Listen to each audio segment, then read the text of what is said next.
রাজবাড়ীর দৌলদিয়া ফেরিঘাটে যাত্রীবাহী বাস ডুবির ঘটনায় ২৪ মরদেহ উদ্ধার হয়েছে। তাদের মধ্যে ১১ জন নারী, ৮ শিশু ও ৫ জন পুরুষ। ২১ জনের মরদেহ ইতোমধ্যে পরিবারের কাছে হস্তান্তর করা হয়েছে। নিহতদের বেশিরভাগের বাড়ি রাজবাড়ী জেলায়, বাকিরা কুষ্টিয়া, দিনাজপুর সহ অন্যান্য জেলার বাসিন্দা। নিহতদের সবার পরিচয় শনাক্ত করা গেছে। এখনও বেশ কয়েকজন নিখোঁজ রয়েছে। নিখোঁজদের উদ্ধারে ফায়ার সার্ভিস, নেভি এবং কোস্টগার্ডের ডুবুরি দল কাজ করছে। ফায়ার সার্ভিসের উপসহকারী পরিচালক দেওয়ান সোহেল রানা জানান, এখন পর্যন্ত ২ ব্যক্তি তাদের ২ স্বজন নিখোঁজ আছে বলে দাবি করেছে। এর আগে উদ্ধারকারী জাহাজ হামজার সহায়তায় বাসটি টেনে তোলা হয়। দর্শক, এই মুহূর্তে রাজবাড়ীর দৌলদিয়া ঘাট থেকে সরাসরি যুক্ত হচ্ছেন স্পেশাল করেসপন্ডেন্ট হাসান জাবেদ।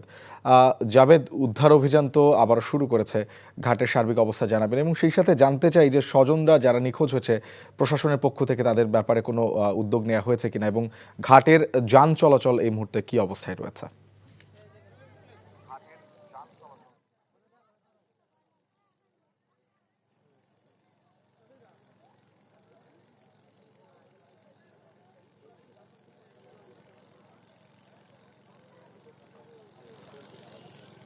শুভন, দৌলতদিয়া যে ফেরিঘাটের ৩ নম্বর যে ঘাটটি, আমরা সেই যে পন্টনে গতকাল সৌহার্দ্য পরিবহনের বাসটি দুর্ঘটনা কবলিত হয় এবং পানিতে পড়ে যায়। তারপর সেটিকে উদ্ধার করা হয় এবং ইতিমধ্যেই গতকাল রাত ৩টা পর্যন্ত সেখান থেকে ২৩ জনের মরদেহ উদ্ধার করা হয়। আর আজকে সকাল ৯টা ৪৫ মিনিটে আরও একজনের মরদেহ উদ্ধার করা হয়। তিনি হচ্ছেন উজ্জ্বল, তার বাড়িও কিন্তু রাজবাড়িতে এবং তাকে কিছুক্ষণ আগে কিন্তু তার পরিবারের সদস্যরা এসে এখান থেকে নিয়ে যান এবং এই সময় তাকে দেখে সবাই কান্নায় ভেঙে পড়েন পরিবারের লোকজন। আমরা যদি একটু এখানকার পরিবেশটা দেখাই আপনাকে, দেখুন এখনও কিন্তু অনেকে অপেক্ষায় আছেন তাদের স্বজনদের উদ্ধারের জন্য এবং তারা জেনে গেছেন, বুঝে গেছেন যে স্বজনকে হয়তো আর জীবিত পাওয়া যাবে না, অন্তত মৃত লাশটি যেন দ্রুত পান সেই দাবি তারা জানাচ্ছেন। এবং এখানে এখন পর্যন্ত নাকি ২ জনের মরদেহর জন্য সন্ধানে এসেছেন, অন্যরা কিন্তু আসেনি।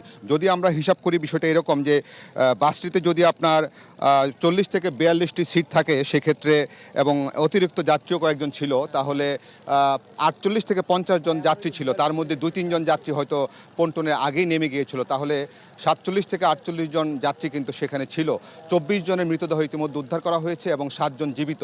তাহলে ২৪ আর ৭ হচ্ছে আপনার ৩১ জন। তাহলে এখনও কিন্তু ৮ থেকে ৯ জন বা ৭ থেকে ৮ জনের মৃতদেহ কিন্তু এখনও এখানে আছে এমনটা ধারণা করছে। তবে ফায়ার সার্ভিস বলছেন যে ২৪ ঘন্টা পর কিন্তু লাশ এমনিতেই বেশি উঠবে এবং তারা তাদের চেষ্টা চালাচ্ছেন, ফায়ার সার্ভিস, নেভি, কোস্টগার্ড তারা। এবং কিছুক্ষণ আগে যে লাশটি উদ্ধার করা হয়েছে সে কিন্তু কোস্টগার্ডের ডুবুরি দলে কিন্তু সেটি নিয়ে আসেন এবং পন্টনের কাছাকাছি কিন্তু ছিল।